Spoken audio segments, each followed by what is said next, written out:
নমস্কার সবাইকে। আমি হাজির হয়ে গেছি আমার একগুচ্ছ স্বপ্ন পূরণের স্বপ্ন নিয়ে তোমাদের সামনে। তোমরা সবাই কেমন আছো? আশা করছি ভালো আছো। আমরাও খুব ভালো আছি।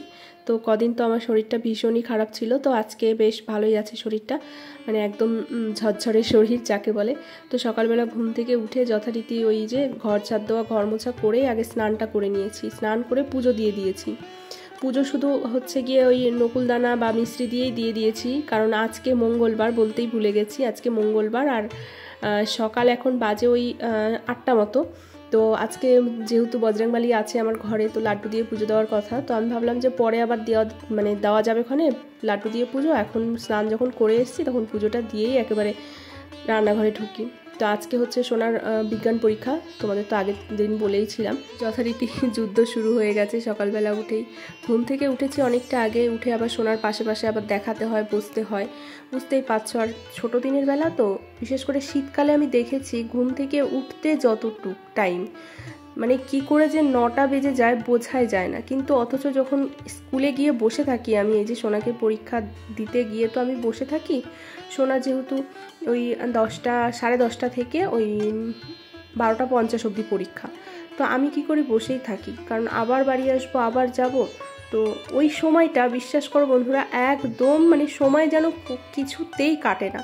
অথচ বাড়িতে এই যে সকালবেলাটা কিভাবে যে কেটে যায়, মানে চোখের পলকে কেটে যায়। তো যাই হোক, আজকে হচ্ছে নিরামিষ রান্না করব। আর কালকে রাত্রে তো সবজিগুলো সব একদম মানে আমি গুছিয়ে গাছিয়ে রেখেছিলাম যে কি রান্না করব না করব। একটা দিক দিয়ে কিন্তু ভীষণ সুবিধা হয় জানো তো, রাত্রেবেলা সব কিছু গুছিয়ে রাখলে। এমনিতেই তো ভাবনা চিন্তা করতেই কেটে যায় কতক্ষণ সময়, কি রান্না করব, তারপরে সেগুলো গুছাতে সময় কেটে যায়। তো রাত্রেবেলা যদি সব কিছু গুছিয়ে গাছিয়ে রেখে দেওয়া যায়, তাহলে কিন্তু সকালবেলা উঠে ঝটপট রান্নাটা হয়ে যায়। আমি দেখছি এই যে সোনার পরীক্ষার জন্য কয়দিন ধরেই আমি রাত্রেবেলায় সব কিছু গুছিয়ে রাখছি রান্নাবান্নার, তো সকালবেলা উঠে না মানে ঝট করে রান্নাটা হয়ে যাচ্ছে। তো এখানে আমি দেখো মূলো শাকটা না কি করব বলো তো, ভাজা করব। তো মূলো শাকে দেখবে একটা তেতো ভাব থাকে, যদি এরকম নুন দিয়ে না চটকে জলটা ফেলে দেওয়া না হয়, তাহলে মূলো শাকটা খেতে কিন্তু তেতো লাগে আর ভালো লাগে না ভাজাটা। জল উঠে একদম ওই জলটাই আবার শুকিয়ে তখন একদম বিচ্ছিরি একটা হয়ে যায়। তো মূলো শাকটা ওই জন্য একটু হচ্ছে ওই কি বলে ওটাকে, নুন দিয়ে ভালো করে চটকে জলটা বের করে নিলাম। আর এদিকে তো এই যে আলু, ফুলকপি, তারপর হচ্ছে বেগুন, শিম আর হচ্ছে মূলো, এই দিয়ে হচ্ছে নিরামিষ তরকারি করব। এই নিরামিষ তরকারিটা না বেশ ভালো লাগে খেতে জানো তো, বিশেষ করে রুটির সাথে বেশি ভালো লাগে। ভাত দিয়ে তো ভালো লাগেই, তবে রুটির সাথে বেশি ভালো লাগে। তো এদিকে তরকারিটা বসিয়ে ওদিকে বেগুন ভাজা করে নেব। বেগুন ভাজা যদিও সোনার বাবা খাবে না, আমার আর সোনার জন্যই। কালকে বেগুনটা এত ভালো এনেছি বিশ্বাস করো, বেগুনটার 20 টাকা যে দাম নিয়েছে, বেগুনটা যখন কেটেছি না পুরো মোমের মতো, মানে একটাও দানা ফানা কিচ্ছু নেই। তো বেগুনটা পোড়ালে বেশ ভালো লাগতো, কিন্তু আমি ভেবেছি যে কি জানি পোকা টোকা, মানে এই বেগুনটা এনেছি পোড়ানো মনে করেই, কিন্তু ওই যে ভাজা মানে আবার ভাবলাম কি জানি পোড়াবো, তখন দেখা গেল ভেতরে পোকা হলো, তখন বেগুনটাই নষ্ট।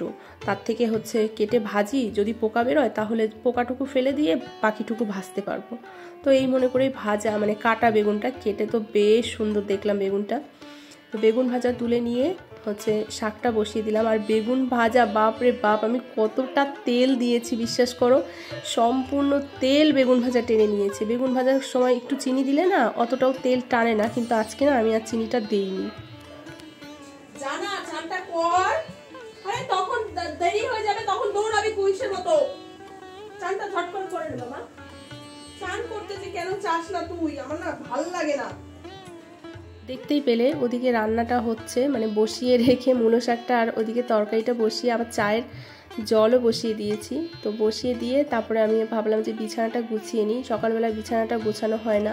কী হয় বলো তো, বিছানা ওই যে ঘুম থেকে উঠে যদি না গোছানো হয় না, তাহলে ওই বিছানা গোছাতে অনেকটাই দেরি হয়ে যায়। আজকে সোনার আগে আমি উঠে পড়েছি, তো সোনা উঠে বিছানা তোলেনি। আর চন্দন তো ডিউটি, মর্নিং ডিউটি, ও 2 দিন ধরে আমার মর্নিং ডিউটি চলে গেছে। তো বিছানাটা তুলিনি, তো ভাবলাম স্কুলে যাব, বাসি বিছানা ওইভাবে ফেলে রেখে যাব, কেমন লাগে, ভাল লাগে না। তার মধ্যে পরীক্ষা চলছে, মানে তারপরেও কি বলতো, একটু জানলাগুলো খুলে দিলে বেশ ঘরের মধ্যে রোদ আসে। আর 2 দিন ধরে সেরকম রোদও নেই, ঘর বন্ধ থাকলে না কেমন একটা গুমোট, আমার আবার ভাল লাগে না। আমার ঘরের মধ্যে একটু আলো ঢুকবে, বাতাস ঢুকবে, এটা আবার ভাল লাগে আমার। তো সেই জন্য জানলাটা খুলে বিছানাটা পরিষ্কার করে দিলাম। দেখো তো এখন বিছানাটা কত ভালো লাগছে, তাই না? যদিও বিছানার থেকে ধুলোগুলো নিচে পড়েছে, একবার ঝাড় দেওয়ার দরকার ছিল, কিন্তু এখন ঝাড় দেওয়ার সময় নেই, এখন ঝাড় দিতে গেলে দেরি হয়ে যাবে। আর আমার ছেলেটা এত বদমাস, কিছুতেই স্নান করতে চায় না। ওই স্নান করতে গেলে যে ওর কী বিরক্ত লাগে, বলেই যাব স্নান কর, ওর জন্য হয়ে যায় দেরি, জানো তো, আরও বেশি করে। স্নান করতে গিয়ে ঢং করবে 10 ঘন্টা ধরে। এর মধ্যেই সোনা আবার বলে, মা আমি খাবো না। কেমন রাগ ওঠে বলো। তো কালকে রাত্রে না ওই যে ভাত ভাজাটা করেছিলাম সেটা ছিল, সেটাই বললাম কি তাহলে সেটা খা। বলছে না আমি কিছুই খাবো না, সেই জন্য আর ভাতটা বসালাম না। দেখো ভাতের হচ্ছে চাল ফাল ধুয়ে গ্যাসের উপরে ভাতটা রেডি করে রাখলাম, যাতে এসেই সঙ্গে সঙ্গে ভাতটা বসিয়ে দিতে পারি। আর এদিকে সোনার জন্য আর আমার জন্য একটু চা করে নিলাম, বললো একটু চা করে দাও, চা বিস্কুট খেয়ে যাব। তো আমিও আমার জন্য একটু করে নিলাম। তো এখন এই যে চা বিস্কুট খেয়েই দুজনে যাব, তারপরে এসে রান্না করব। তো দূর যেতে হবে, একটাতে যে কোনো একটাই উঠলেই তো হয়ে যায়।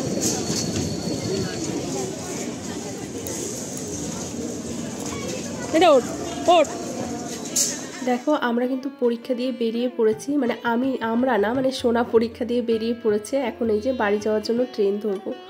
আর এত বদমাশি করে কি আর বলবো, মানে এই কামরা না ওই কামরা, এই কামরা না ওই কামরা। আমার এমনিতেই ট্রেনে উঠতে বেশি ভয় লাগে, একটা নার্ভাস ফিল হয় লোকাল ট্রেনে বিশেষ করে, তার মধ্যে ওই বিরক্তগুলো করে। তো ট্রেন থেকে নেমে পড়েছি, ট্রেনে উঠেই আবার একটা ওই দেখেছে, ওই যে গুড় দিয়ে মাখানো গজাগুলো হয় সেগুলো দেখেছে, মা কিনে দাও। এত বায়না করে না কি বলবো।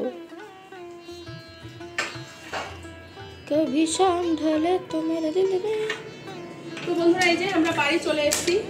বাড়ি এসে এই যে সোনার ঠাম্মা আবার ফোন করেছিল, বললো যে তরকারি নিয়ে যাও, মাছ করেছে। সেই যে মাছ নিয়ে এই যে বাড়ি আসলাম। আর আমি তো আজকে জানোই তো যে ভাত করে যাইনি, কারণ ভাত করে গেলে না খাওয়ার মানুষ থাকে না, পুরো ভাতটা যায় ঠান্ডা হয়ে, তখন হচ্ছে ভাল লাগে না এসে খেয়ে। এটা কার? তোর।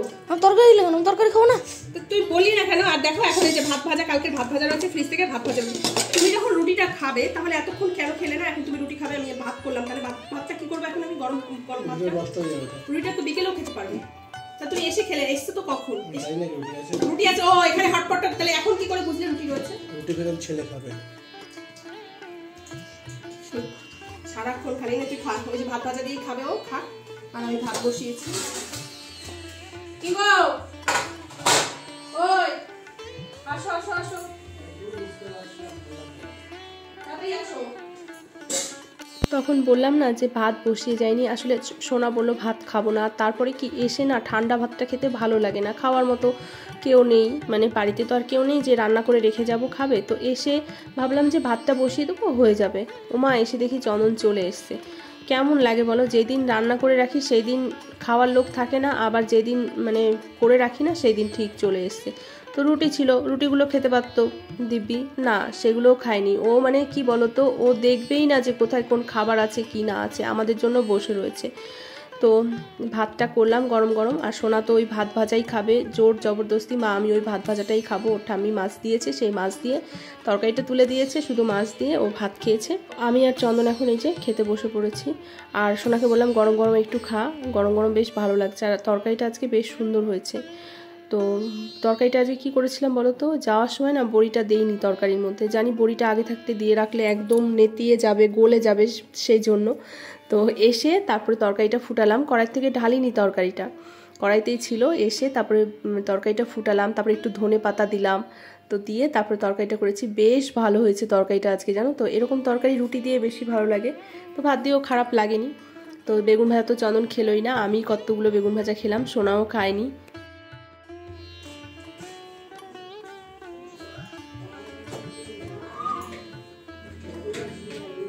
শুভ সন্ধ্যা বন্ধুরা। যদিও সন্ধ্যা এখন হয়ে যায় অনেক তাড়াতাড়ি, তো খাওয়া দাওয়া করে উঠে না একটু বসেছিলাম, তারপরে ভাবলাম যে সোনার ঘরে একটু যাই। ওর ঘরে এসে মানে কয়দিন ধরেই ভাবছি যে ওর ঘরটা একটু গুছাবো, বাপরে বাপ। আর তার মধ্যে পরীক্ষা এলো মেলো চারিদিকে করে রেখেছে, বই খাতা এদিক ওদিক, আমার না আর ভালো লাগছিল না। আর ওই যে সকালবেলা উঠি, তো উঠে ওই যে তাড়াহুড়ো করে কাজগুলো করি, আর বিকেলের দিকে না আমার আর ভালো লাগে না, মনে হয় না কোনো কাজ করি। তাও তো অনেক কাজই করি টুকটাক, কিন্তু এই ঘরে আর সেভাবে এসে যে গোছাবো সেইটা আর হয় না, কারণ পরীক্ষা চলছে যেহেতু, গুছালেও আবার সে এলোমেলো করে রাখবে।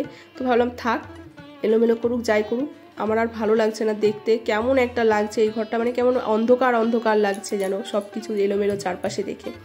তো ভাবলাম যে একটু গুছিয়ে নিয়ে চাদরটা চেঞ্জ করি। এই ঘরে চাদর অনেক দিন চেঞ্জ করা হয় না, যেহেতু এই ঘরে শোয়া হয় না সেই জন্য হচ্ছে চাদরও চেঞ্জ করা হয় না। তো সোনাকে বলেছি তুই ক্লাস 7-এ উঠলে তুই কিন্তু আলাদা ঘরে ঘুমাবি, তুই এখন বড় হয়ে গেছিস, এখন আর মা বাবার সাথে ঘুমানো তোর চলবে না। তো বলছে হ্যাঁ ঘুমাবো। ও আবার ভয় পায়, একা একা নাকি শুতে, মানে ওর ভয় লাগে, একা একা দিনের বেলায় বাড়িতে থাকতে চায় না, ভয় লাগে ওর। এমন নাটক করে না মাঝে মাঝে, কি আর বলবো। তো কথা বলতে বলতে দেখো ঘরটা কিন্তু একদম গোছানো হয়ে গেছে। এখন দেখো কতটা ভালো লাগছে দেখতে। সব কিছুই অগোছালো থাকলে কেমন একটা লাগে না, সেটা ছেঁড়া জিনিসটা হোক তারপরেও পরিষ্কার পরিচ্ছন্ন গোছানো থাকলে কিন্তু আলাদাই লাগে, তাই না বলো? তো যাই হোক, চলো এখন হচ্ছে সোনাকে নিয়ে একটু পড়তে বসাবো। তো তোমাদের ভিডিওটা আজকের কেমন লাগলো অবশ্যই কিন্তু কমেন্ট করে জানিও, ভালো লাগলে লাইক করো আর শেয়ার করে দিও। নতুন বন্ধু হয়ে থাকলে চ্যানেলটিকে সাবস্ক্রাইব করো। ফিরে আসছি নতুন একটি ভিডিওর সাথে, ততক্ষণে তোমরা